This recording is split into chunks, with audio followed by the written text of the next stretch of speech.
go ahead and get into the message here today. The way we think as human beings is a fascinating thing to study. Of course, we don't all think alike, and many of the problems and disagreements we have are based on our lack of understanding, both concerning ourselves and with others. As a father of young children, I've been musing on some of the aspects of our thinking when we're young and on how it is that we make a connection to God's way of life. I won't turn there, but in 1 Corinthians 13, Paul wrote something on this topic. He said, "When I was a child, I spoke as a child. I understood as a child. I thought as a child. But when I became a man, I put away childish things." That's verse 11, if you want it for your notes. And we do think differently as we grow older, as we hopefully mature. Psychologists tell us that as children, we're more tuned in to the emotional channel of thinking. And when we're older, hopefully we engage our cognitive channel as well and don't tend to be overly swayed by emotions. Of course, this varies from person to person, temperament and maturity. But for youth, relationships are extremely important. And this is why peer pressure is often such a great factor when we're young. Because when we're young, we're more closely attuned to and affected by our emotions.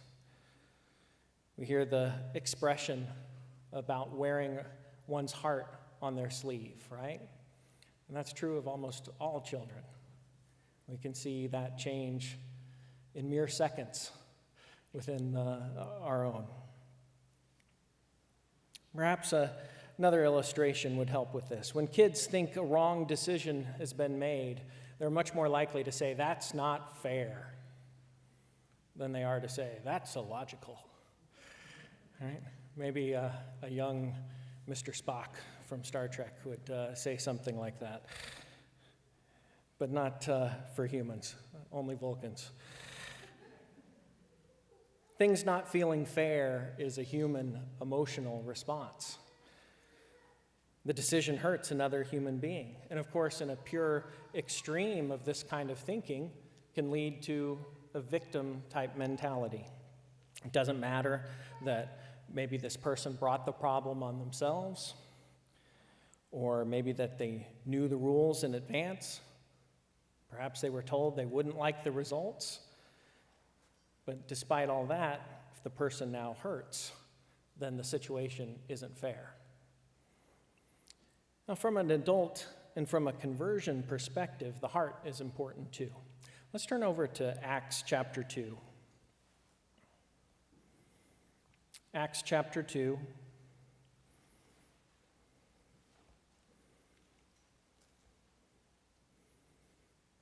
We see here in this account of Pentecost and Peter's sermon, at the end of this, the reaction from some of those in the crowd who are listening to this message, who were impacted by it. Verse 37 tells us this reaction from the crowd. I'm going to read this to you today from a slightly different translation. This is from the Serving in Mission translation, SIM. And I like how it translates this particular verse. Acts chapter 2, verse 37. It says, "When the people heard this, they felt a sharp, cutting pain in their conscience. And they asked Peter and the other apostles, 'What should we do, brothers?'" The heart, in the form of our conscience, is what motivates us to be baptized, to make a covenant relationship with God. And after baptism, it's how God helps us see where we need to change. I remember being asked after I was baptized, in the year after my baptism, what was different? How did it feel different having the Holy Spirit in you after that baptism instead of with you. And the best words I could come up with was it felt to me like God had taken the volume knob on my conscience and turned it all the way up to the max. I thought before I was baptized I was a pretty good person, a human opinion of oneself. After I was baptized, God showed me a lot more things I had to work on. Perhaps you've had a similar experience to that.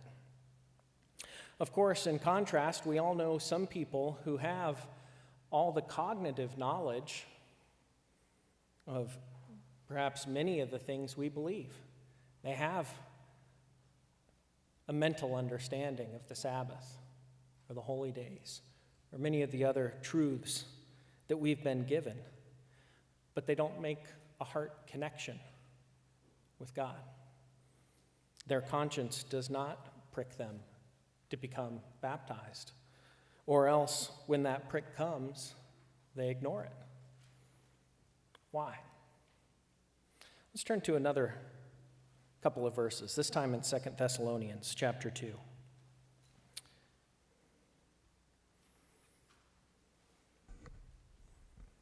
Second Thessalonians Chapter 2, and let's look at verses 9 and 10 here.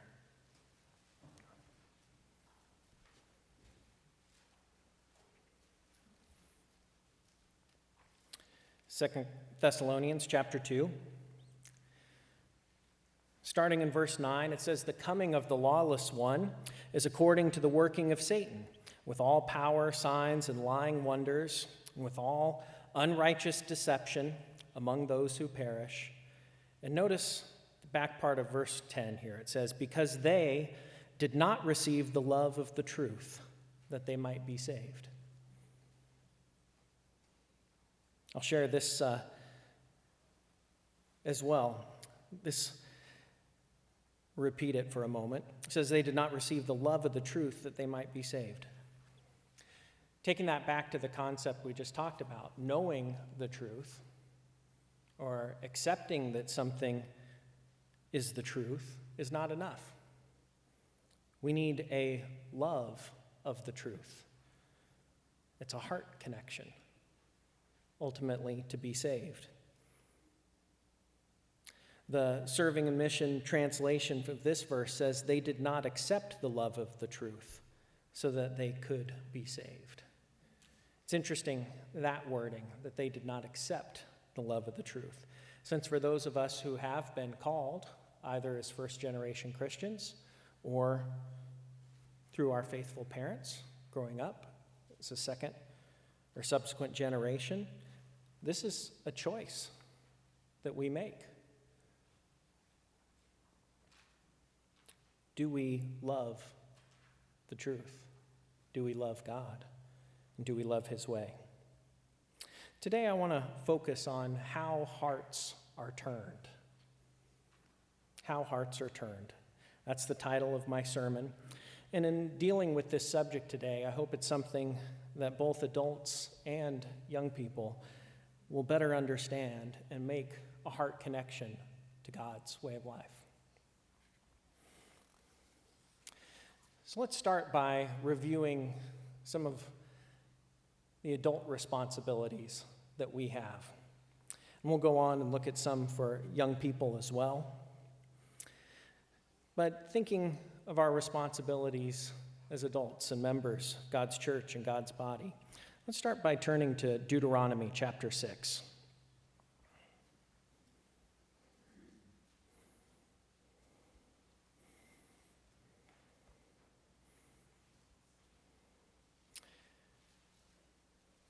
Deuteronomy Chapter 6, and we're going to look at verses 4 through 7 while we're here in this chapter.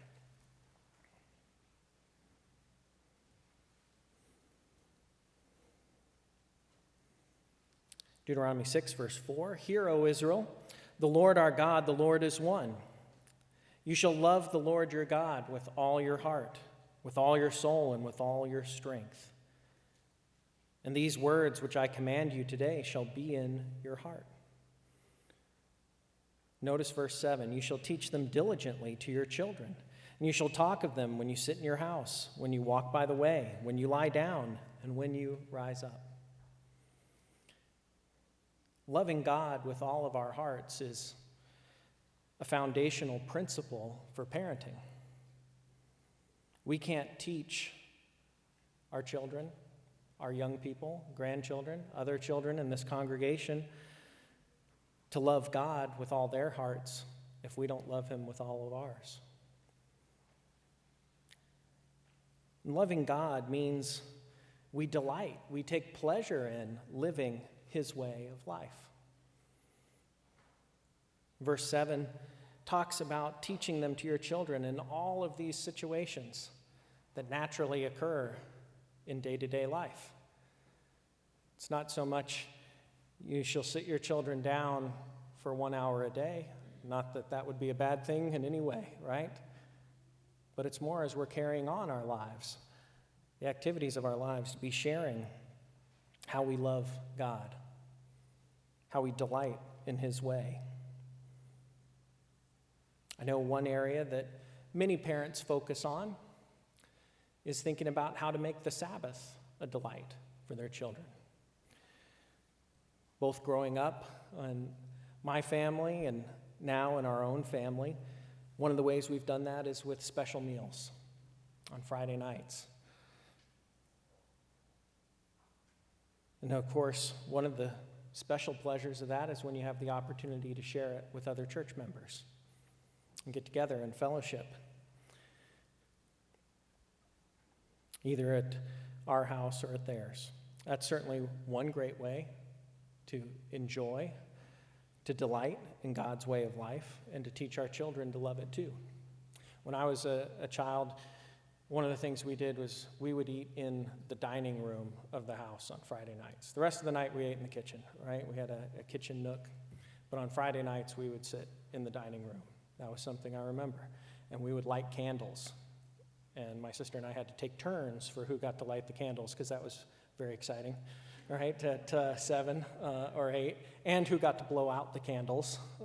These were all these little rituals that were things that made it different and special compared to our day-to-day dinner plans around the house. I know as well in the Encourage, Equip, and Inspire manual that the church has published for parents, they have a lot of ideas for ways that you can help make the Sabbath, you can help make the holy days, help make living God's way exciting to your children, and help them delight in it as we do. I'm not going to turn there, but I'll just mention for your reference, one of the things that you may recall as we sing a lot of the hymns that we do, and in the Psalms, they talk about how the psalmist loves God's law or delights in God's law. There's certainly many, many Psalms that talk to that. But I want to turn to a scripture in the New Testament in Romans Chapter 7, where Paul made a similar remark. Romans Chapter 7 and verse 22.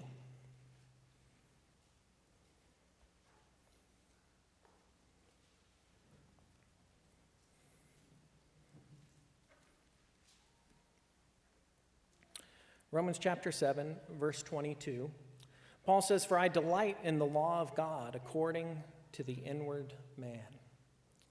Delights in the law of God.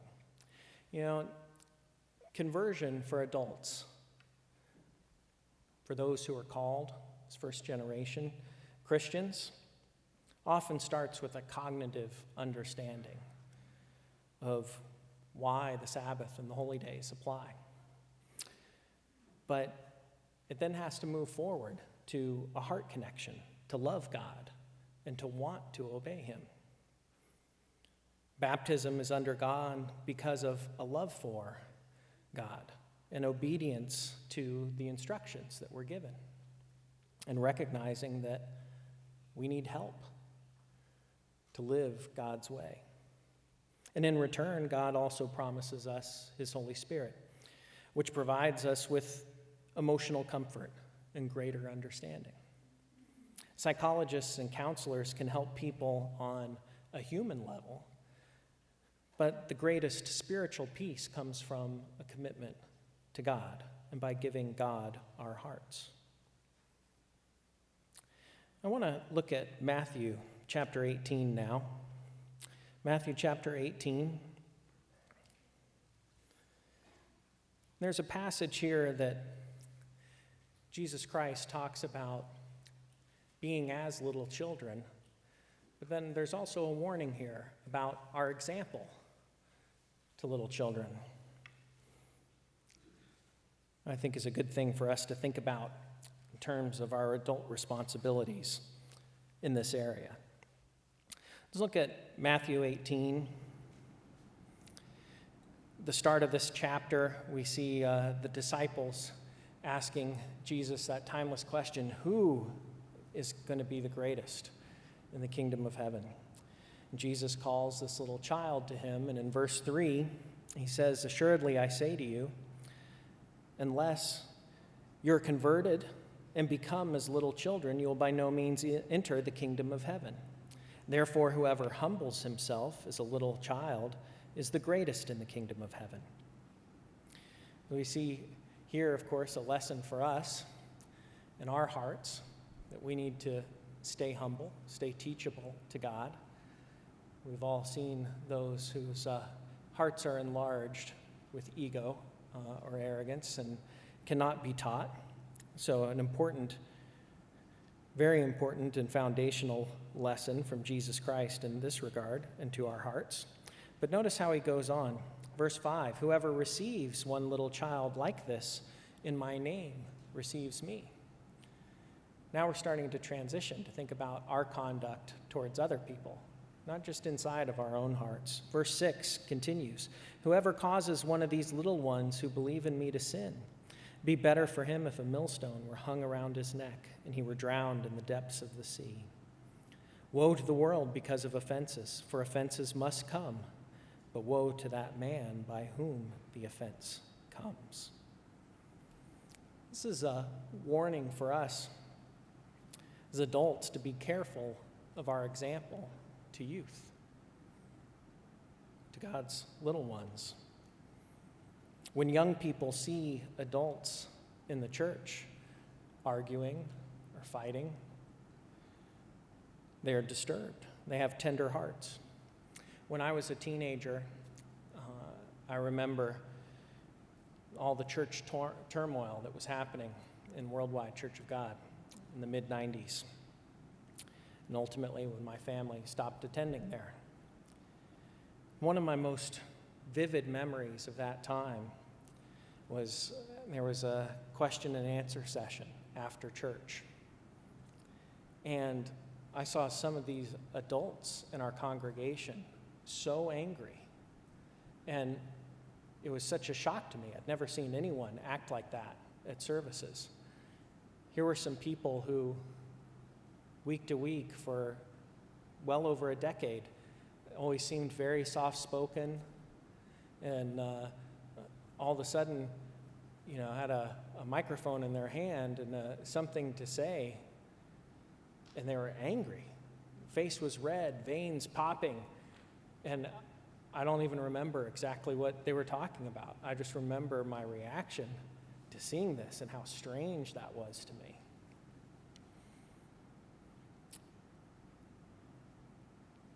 Proverbs 26, I won't turn there, talks about how contentious adults always seem to be involved in controversy. And of course, contentious adults often pass on their traits to their children. Many problems that young people have are often a reflection of problems in their parents' lives as well. Let's go to Proverbs Chapter 6. There's a list here in Proverbs 6 of things that God hates. And a few of them are related to this concept of one's heart and some of the issues of the heart that we're reviewing here today. Proverbs chapter 6, verse 16 is where this list begins, goes down to verse 19.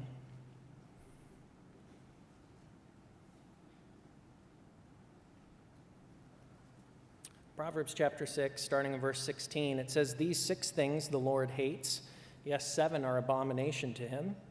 A proud look," that could be a puffed up heart, "a lying tongue, hands that shed innocent blood." Notice verse 18, "a heart that devises wicked plans." There is certainly a heart that is not in step with God. "Feet that are swift in running to evil." In verse 19, "a false witness who speaks lies, and one who sows discord among brethren." If we think, it's interesting, there's not many places in the Bible where we can see God use the term about something he hates. This is one of those lists. We think about God is love, and he certainly is. These things are the antithesis of love. It's impossible to imagine how anyone could do any of these things and have a love for God with all of their heart. It'd be impossible. A heart that devises wicked plans, there's no place there. And one who sows discord among brethren.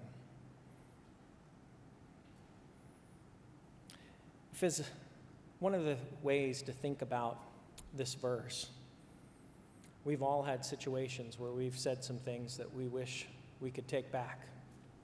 Something has slipped out and we think, shouldn't have said it that way. That wasn't loving, wasn't kind.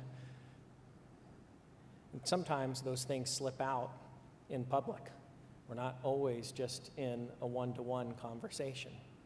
Could be at church, somewhere like this. Could be at work. Could be at school. One of the things that we should recognize when those situations pop up is we should apologize for our actions. But we should also apologize to those who witness those actions, right? If appropriate, not just to the individual. You know, as Christians, we need to have more practice with apologizing than with confrontations. One of the reasons I bring this up is that children, of course, are turned off by hypocrisy. Many young adults who leave the church cite this as one of their main reasons for leaving the church. Certainly, if you're a parent and your child says something about this to you, I would encourage you to explain to the young person that the problem is with that person, not with God, not with his way. And we should be extra mindful of our example. We don't want to be the one who causes offense or leads someone to start thinking down that path. Now, as we wrap up this section about adult responsibilities, I want to look at one more verse. This one's in 1 Timothy Chapter 4. 1 Timothy Chapter 4.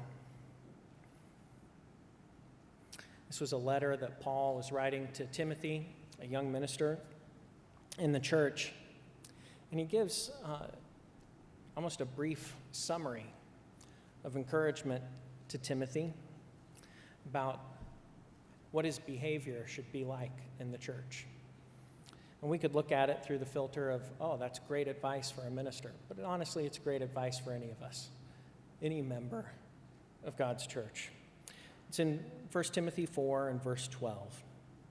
It tells Timothy, "Let no one despise your youth, but be an example to the believers in word, in conduct, in love, in spirit, in faith, in purity." Setting an example of conversion and godliness. This is what God expects from all of us as adults. The example that we're setting for within our own families and within the congregation. We each have our part to do, and our example is part of that service. Now, let's switch gears a little bit. Consider this topic from the perspective of a young person's responsibilities and how their heart is turned. First, let's turn over to Ecclesiastes Chapter 11. Ecclesiastes Chapter 11.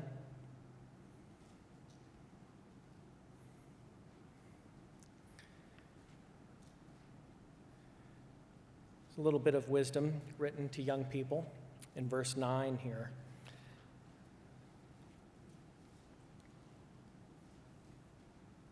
Ecclesiastes 11, verse 9, it says, "Rejoice, O young man," or young woman, we could say, "in your youth.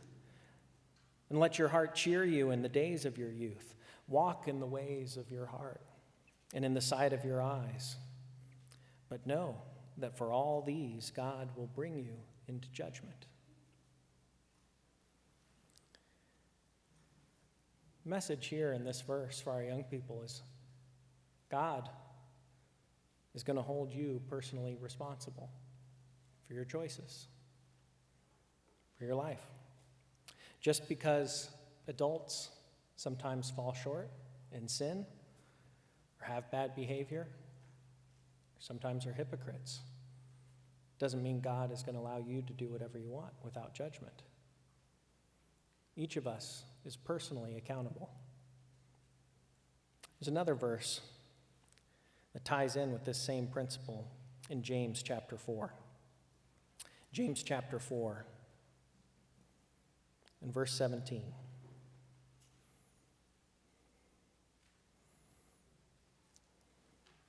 It's the very last verse of James chapter 4. This was a verse that is well known within my family and has a bit of a history to it. When my father was in high school, he was an excellent basketball player. He was a varsity player in one of the largest high schools in the state of Texas, in the Houston area. And of course, as you can imagine, for a teenage boy excelling in sports, there was plenty of peer pressure for him to play basketball on Friday nights. He shared with me the story many times that this situation came up. He ended up talking with his father about it. And my grandfather quoted this verse to him in the topic of this conversation. James 4, verse 17. He said, "Therefore, to him who knows to do good and does not do it, to him it is sin."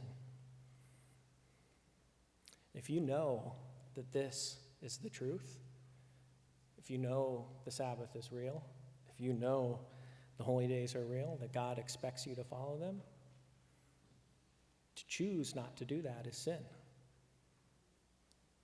And God will hold you accountable for that.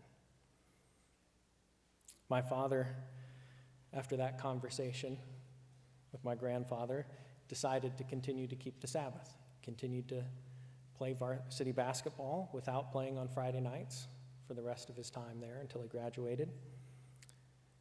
But he also points to that conversation and having to make that decision as a teenager as a turning point in his spiritual life, where it wasn't just his parents' faith, his parents' beliefs, but having to decide for himself what was he going to do, and developing a more personal relationship with God. Even for those who are second or third generation Christians, we all reach the point as we grow up where we have to decide, where we have to make some choices. Are we going to follow it even when our parents aren't there to make the decision? When it's our own choice? When no one is watching in our family or in the church and would know? What are we going to choose to do? It's oftentimes when we are approaching and having to consider those types of choices that is the turning point in our relationship with God. Turn over to Proverbs Chapter 20.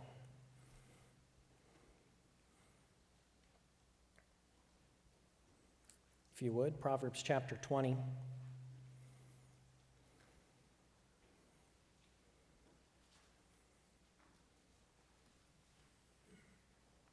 We live in a world these days that espouses as a secular virtue of not judging other people.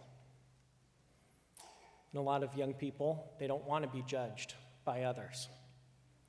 Notice Proverbs Chapter 20, verse 11. It says, "Even a child is known by his deeds, whether what he does is pure and right." By implication, this is automatically true of all adults, right? But it's pointing out, even as children, you have a reputation. We think, I don't want anyone to judge me. As a young person, you think, it doesn't matter what I choose or what I do. But this verse points out that's not true. Everyone has a reputation. Even young people in the church. Depending on what you choose to personally do, others will see you as someone who does what he or she wants, doesn't care about God or others, or will see you as someone who loves God, loves his way of life, and wants to fully be part of the church. How do you send that message? If that's your intention, your goal, if you want to send the message that you love God, that you love his way of life, that you love the church, how do you do that? You could rattle off a list. Obey your parents, respect adults, don't be arrogant or act like you know it all, study hard at school, dress modestly, dress nicely for church, help around church, perhaps with setup or other activities and serving. Grow up. Perhaps you are at an age where you're ready to look for a relationship, for a mate, dating within the church, marrying within the church,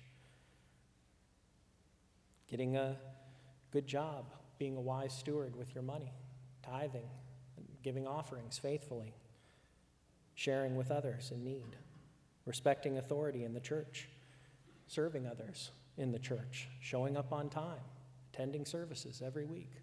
These are all ways that demonstrate whether you love God.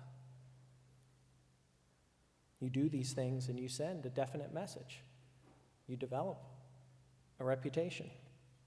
And adults, we love to see young people sending this message. That's a delight for older people within the church.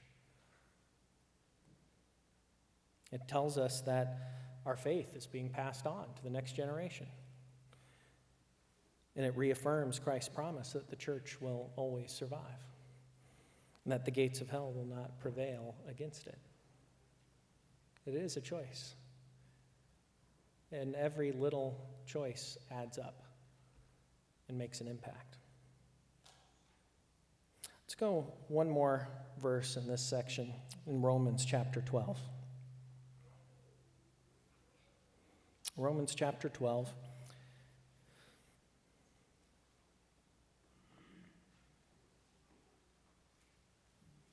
And we'll read the first two verses of this chapter.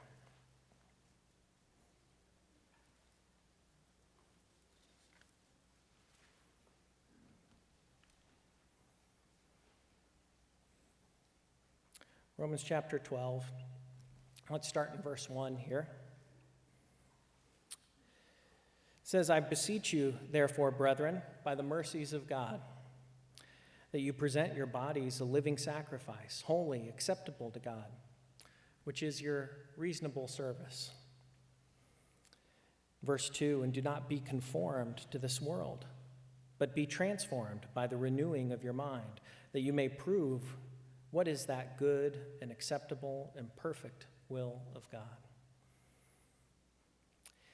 Young people who don't want to conform to God's way, many times they say they just want to be comfortable. They just want to be themselves. They don't want to be conformed or constrained by all these rules. Guess what? We're always ourselves. Always. We never stop being ourselves. But God didn't call us to just be ourselves. He called us to change. And that's really what this Christian way of life is all about. It's the opportunity to grow and become a better person. To have the fruit of God's way in your life. We notice here at the end of verse 1, it says, which is your reasonable service. God is not asking you to do something that's unfair. God's law, his way, teaches us how to love, how to live the best life, both now and into the future. We have to renew our minds, as it says here, and our hearts to refocus and reshape the way we think. So let's consider a little bit about how we do this. I want to share a story with you about a man I got to know many years ago. He's passed away now, several years ago. But he came into the church in the 1950s and worked for the church for many decades. And he was an extremely hard worker. That was something he was proud of in his work in the church over many years.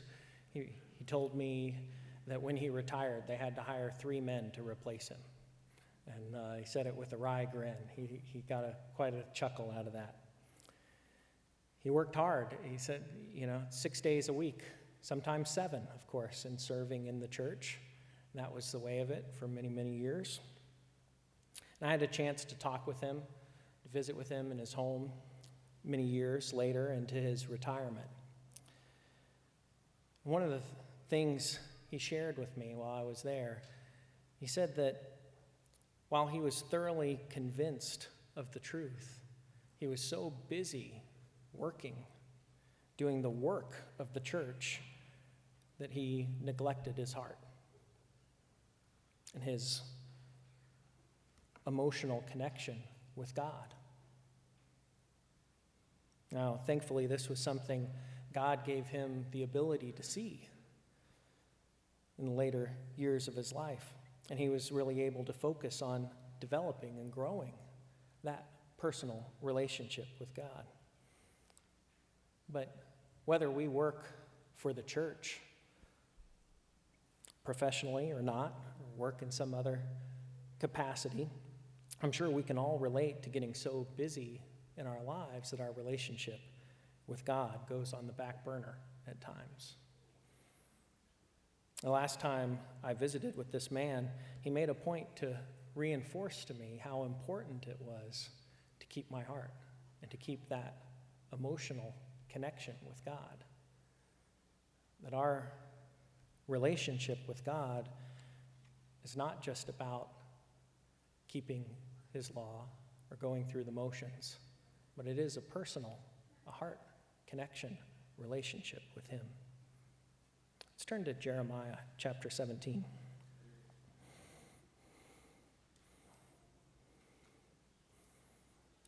Jeremiah chapter 17.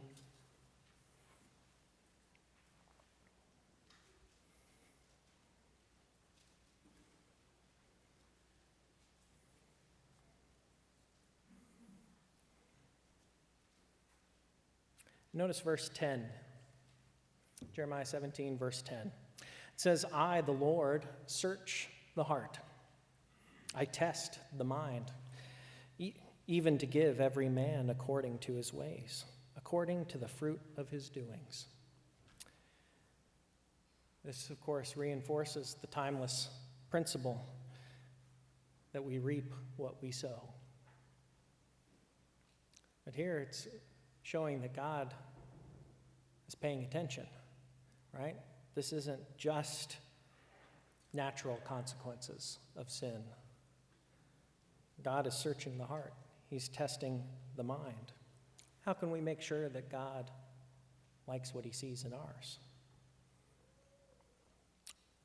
Trials can be tests of our hearts and of our minds.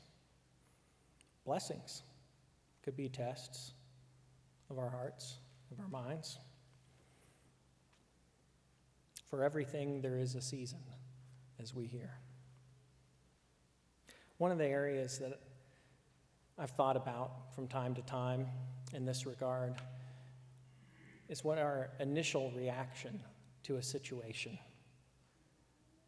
and how it reveals a lot about what's going on in our hearts. What assumptions do you make when someone cuts you off on the highway? Do you make positive assumptions about that person? You assume the best or the worst? I remember one time, this was many years ago, here in the Dallas area, around the time of the spring holy days, I think one of the days of unleavened bread. And we were meeting at an Embassy Suites near the south end of DFW Airport for church that day. And at that particular time, I would say I was in a really strong place with my relationship with God at that moment. I was feeling very close to Him, very connected with Him.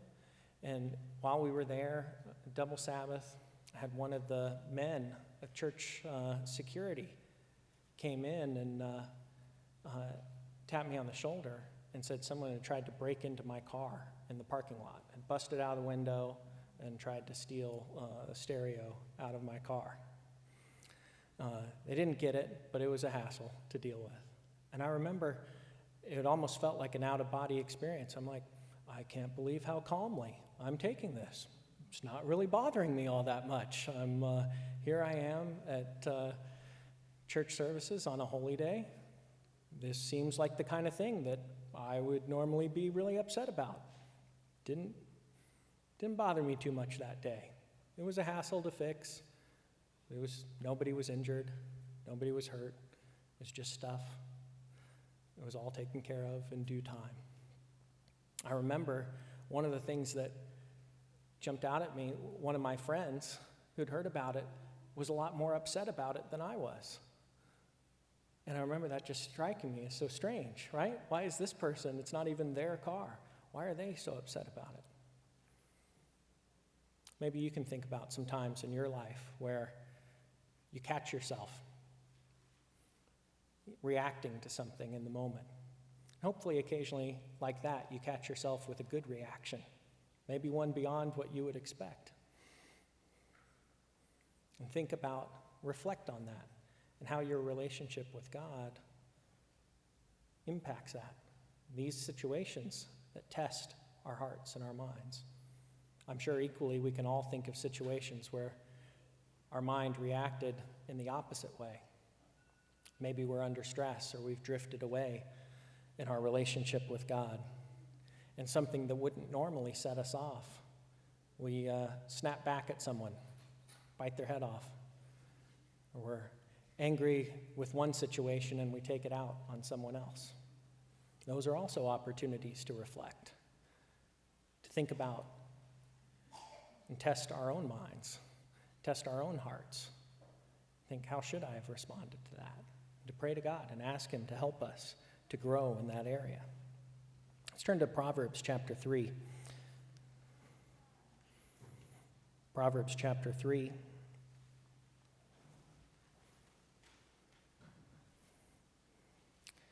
Talks about us going to God and praying to Him and asking for His help in our lives. Proverbs chapter 3, and we'll look at verses 5 and 6 here. It says, "Trust in the Lord with all your heart. Lean not on your own understanding. In all your ways acknowledge Him, and He shall direct your paths." When we're having troubles in our lives, we can go to God, bring our problems to Him, and ask for His help. Ask for His guidance.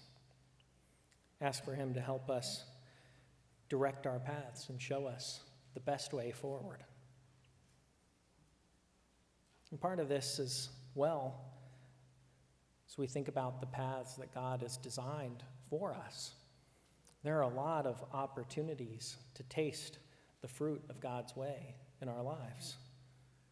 Opportunities at youth camps to go and enjoy those, to serve at those. Opportunities at the Feast of Tabernacles.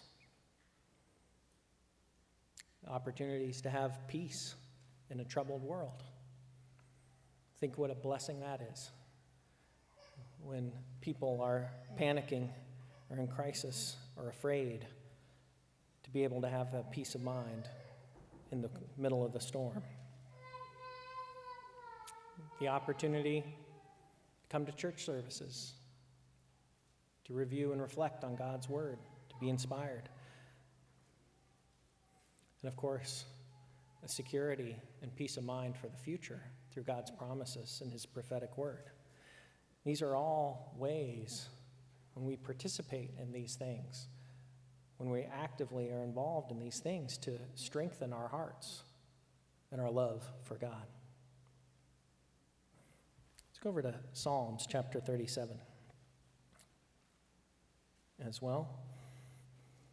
Psalms chapter 37 and verses 4 and 5.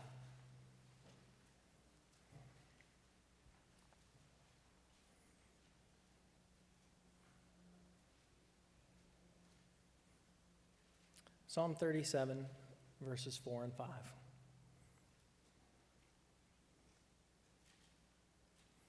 It says, "Delight yourself also in the Lord, and he shall give you the desires of your heart. Commit your way to the Lord. Trust also in him, and he shall bring it to pass." In prayer, we have to commit our lives to God, to tell him that you want to obey, to live his way, and trust in him to help you bring that to pass.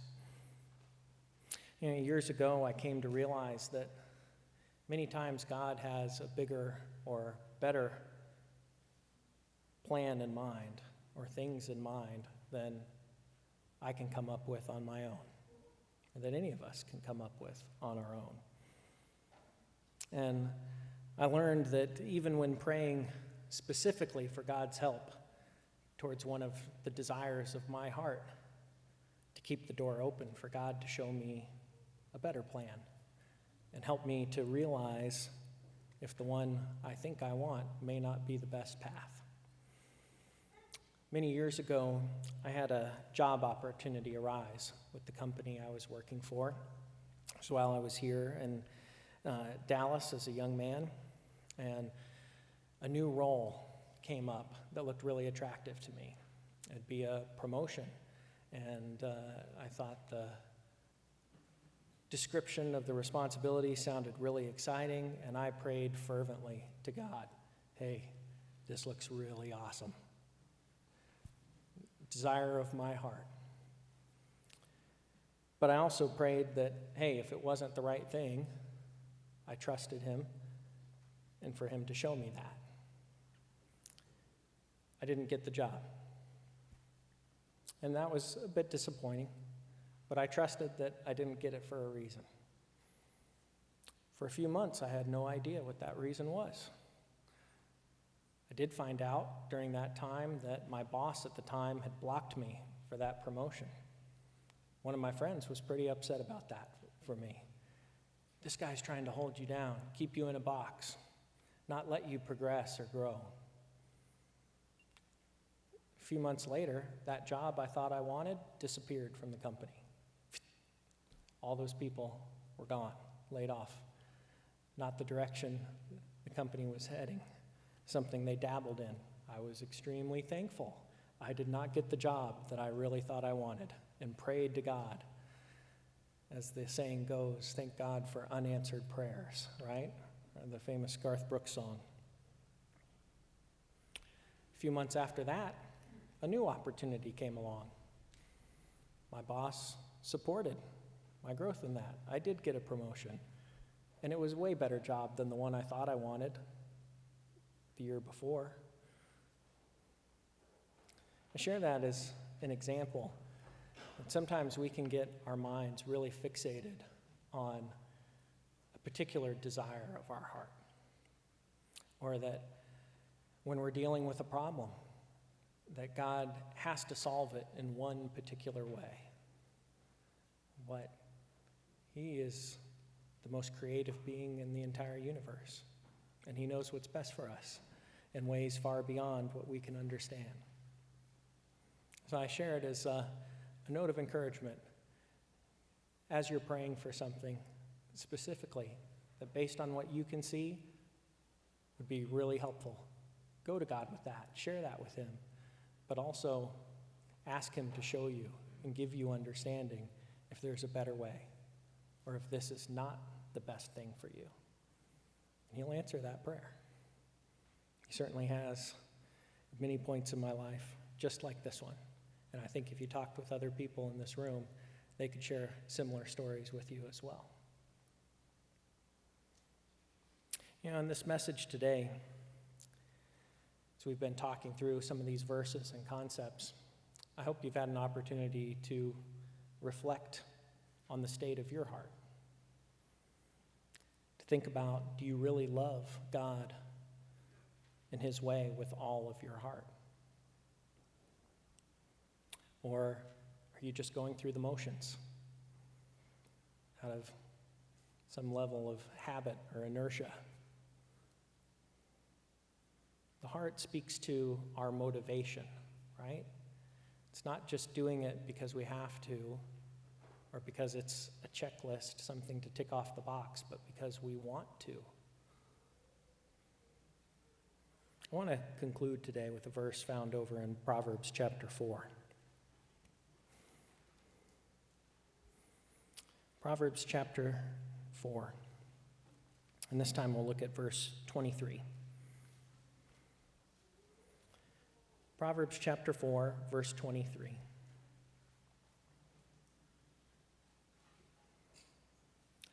says, "Keep your heart with all diligence, for out of it spring the issues of life."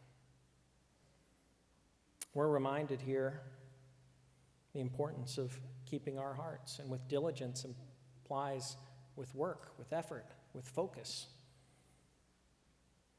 Because ultimately, it's connected to everything. It's connected to everything in our lives. If your heart is aligned with God and loves Him deeply, this will come out. It'll bear fruit in your life. Even the trials of this life you'll be able to handle with God's strength, His comfort, His peace, His grace. However, if your heart drifts away from God, becomes angry or stubborn, this too will come out and bear fruit. And unfortunately, it'll ultimately poison and undermine even the best things that this life has to offer. We have to keep our hearts, as it says here, with all diligence. It impacts every aspect of our lives and our relationship with God. And our hearts are critically important for this life and the one to come. So my final question is, what will you do with yours?